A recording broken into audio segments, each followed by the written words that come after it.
जिन्हें भारत के इतिहास और भूगोल की जानकारी नहीं है वे इस प्रकार की अनर्गल टिप्पणियां करेंगे ही। खासतौर पर जब मैं राहुल गांधी की बात करता हूं तो मुझे याद आता है कि जिन लोगों ने कभी अपने आप को एक्सीडेंटल हिंदू कहा है वे भारत के इतिहास के बारे में चर्चा करेंगे तो ये हास्यास्पद ही होगा। भारत की एक समृद्ध परंपरा रही है और भारत को भारत बनाने के लिए हमारे ऋषि मुनियों, राजा महाराजाओं, जनता जनार्दन और समाज के प्रत्येक तबके का अपने अपने क्षेत्र में सबका योगदान रहा है।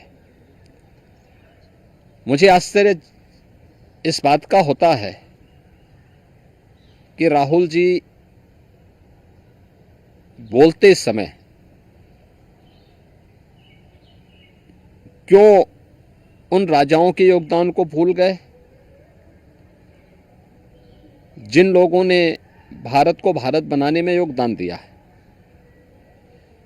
चंद्रगुप्त मौर्य हैं, अशोक महान हैं, महाराज मिहिर भोज हैं। यही परंपरा आगे बढ़ती है। पृथ्वीराज चौहान हैं, महाराणा प्रताप हैं, इससे पहले महाराज सुहेलदेव हैं, छत्रपति शिवाजी महाराज हैं। देश की आज़ादी की लड़ाई में 1857 के प्रथम स्वातंत्र समर के दौरान झांसी की रानी लक्ष्मीबाई या उन तमाम लोगों के, राजा महाराजाओं के, महारानियों के योगदान को कौन विस्मृत कर सकता है। आज भी भारत की गाथा में, भारत की परंपरा में बड़े सम्मान और श्रद्धा के साथ लोग उन्हें स्मरण करते हैं, उन्हें सम्मान देते हैं। लेकिन राहुल जी को कभी मध्यकाल के मुगलों के वे अत्याचार याद नहीं आए जिन्होंने हिंदुस्तान का इस्लामीकरण करने के लिए कोई कोर कसर नहीं छोड़ी थी, जिन लोगों ने अत्याचार और बर्बरता की सभी सीमाओं को लांघ डाला था। आखिर राहुल गांधी को इसके बारे में भी थोड़ी चर्चा करनी चाहिए। ये भी बताना चाहिए कि आखिर अयोध्या में राम मंदिर तोड़ने का दोषी कौन है, कौन दोषी था। काशी में काशी विश्वनाथ मंदिर हो या फिर मथुरा में श्री कृष्ण जन्मभूमि, इनको तोड़ने का दोषी कौन था। देश के अंदर व्यापक पैमाने पे मध्यकाल में देश की सनातन संस्कृति और सभ्यता के खिलाफ तलवार के बल पर नरसंहार करने वाले कौन लोग थे।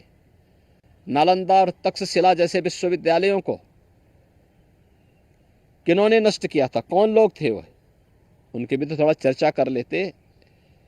लेकिन दुर्भाग्य है अपने आप को एक्सीडेंटल हिंदू कहने वाले भारत की विरासत के बारे में गौरव की अनुभूति नहीं कर सकते हैं और उनसे उम्मीद करना भी मुझे लगता है कि ये अपने आप में नाइंसाफ़ी होगी। और मुझे लगता है कि स्वयं में एक जो है अनावश्यक रूप से हम लोग माथापच्ची करें अगर राहुल गांधी जैसे लोगों से उम्मीद की जाए तो। सर, एक इशू है, कांग्रेस का कहना है कि अगर वो सत्ता में आते हैं तो सीए कानून को जो है समाप्त कर देंगे, नहीं लागू होने देंगे। क्या वजह लगती है, क्यों कांग्रेस को सीए से इतना एलर्जी है? देखिए, नहीं लागू करना चाहते। कांग्रेस का वास्तविक चेहरा देश और दुनिया के सामने आ गया है। सिटीजनशिप अमेंडमेंट एक्ट ये किसी व्यक्ति, किसी जाति, किसी मत या किसी मजहब के खिलाफ नहीं है। यह तो भारत का मानवता को एक संदेश है। पाकिस्तान, बांग्लादेश और अफगानिस्तान के अंदर जो हिंदू, सिख, बौद्ध, जैनी पारसी, ईसाई, इन सबको उनकी भूमि पे प्रताड़ित कर दिया गया, बर्बर अत्याचार किए गए और वे लोग वहां से छोड़ करके शरणार्थी के रूप में भारत में आए हैं, 5 वर्ष पहले से रह रहे हैं। सीएए उनको भारत की नागरिकता देने का पक्षधर है और भारत अपनी मानवीय संवेदना की पक्षधर होने के नाते उन लोगों को भारत की नागरिकता देना चाहता है।